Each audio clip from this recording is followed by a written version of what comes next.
Socrate. Oui, tout le monde connaît le nom, j'imagine, mais ses idées, vraiment, est-ce qu'on les connaît si bien?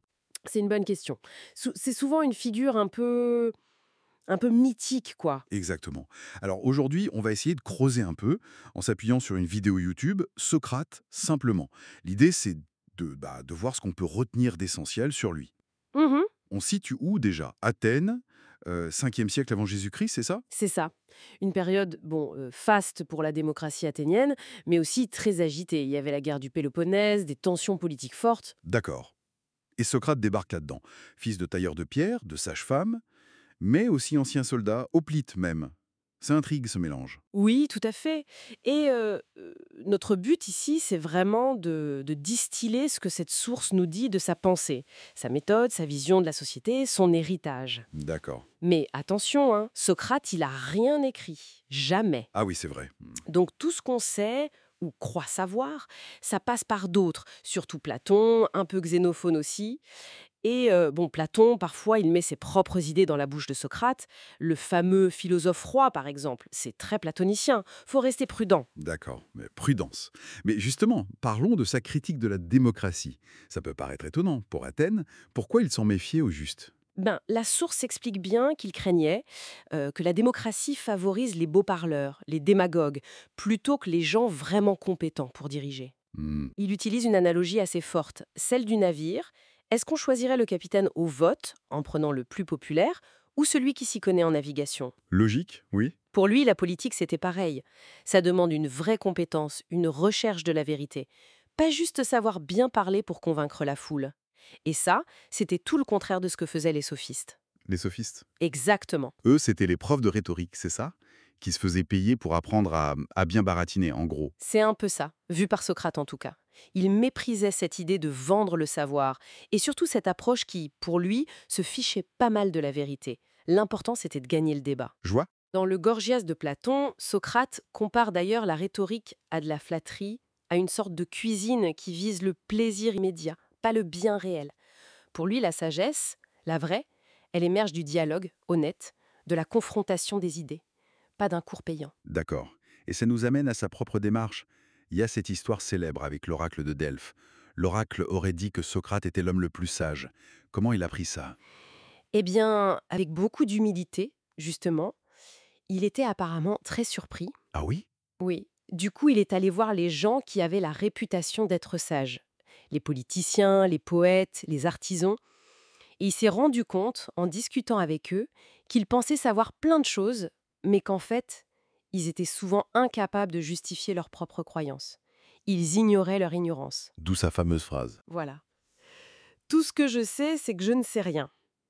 Bon, la formule est peut-être apocryphe, mais l'idée est là. Sa sagesse, c'était cette conscience de ses propres limites intellectuelles. Et c'est ça la philosophie pour lui. Philosophia, l'amour de la sagesse. C'est la recherche de la sagesse, pas sa possession. Une quête, donc. Et pour mener cette quête, il avait sa méthode. La maïotique. J'écorche pas le mot? Non, c'est parfait. La maïeutique. Alors ça se passe en deux temps, souvent. D'abord, il y a l'ironie socratique. Il fait semblant d'être ignorant. Il pose des questions très simples, presque naïves. Pour mettre l'autre en confiance, ouais. Ouais. Pour l'amener à exposer ses idées sans défense. Et là, Socrate commence à questionner, à montrer les contradictions, les failles dans le raisonnement. L'interlocuteur se rend compte que ce qu'il croyait savoir n'est pas si solide. Et la maïotique, alors? C'est la deuxième étape. Le mot veut dire l'art de faire accoucher.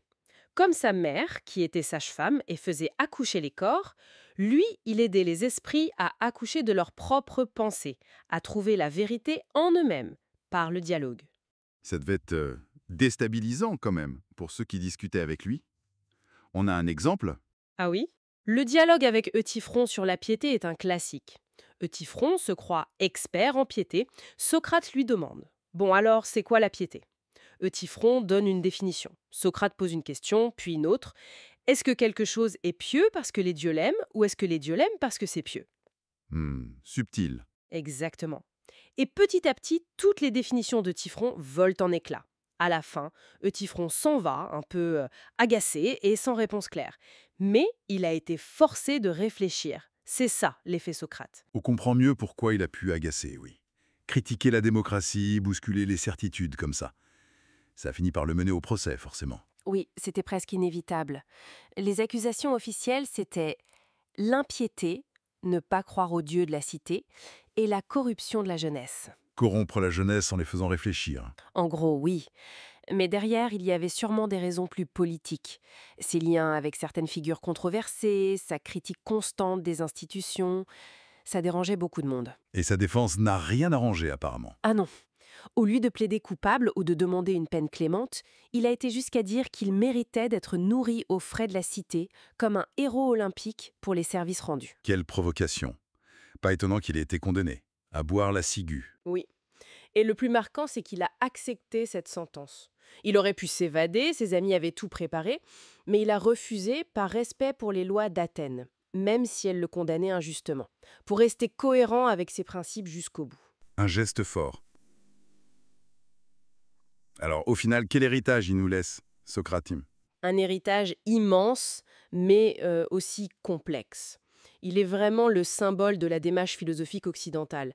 L'importance du questionnement, de l'examen critique de ses propres idées, l'humilité intellectuelle. Le doute méthodique, en quelque sorte. C'est ça. Mais il faut nuancer. La philosophie après lui, à commencer par Platon, va aussi chercher à construire des réponses, des systèmes.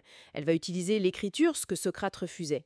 Donc il est un point de départ fondamental, cette étincelle qui pousse à penser par soi-même, mais pas toute la philosophie.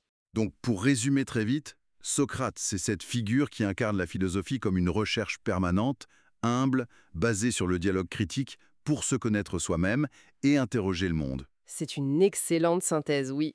Et ça nous amène peut-être à une dernière question un peu pour aujourd'hui. Ah, Mais dans notre société actuelle, qui est, comment dire, saturée d'informations, d'opinions très tranchées, partout, tout le temps, quelle place peut encore avoir cette méthode socratique, celle qui vise justement à montrer la fragilité de nos certitudes, à nous faire douter? Est-ce que c'est encore utile pour améliorer la cité, comme il le voulait, ou est-ce que ça risque juste de nous paralyser dans un scepticisme constant? vaste question. De quoi réfléchir en effet.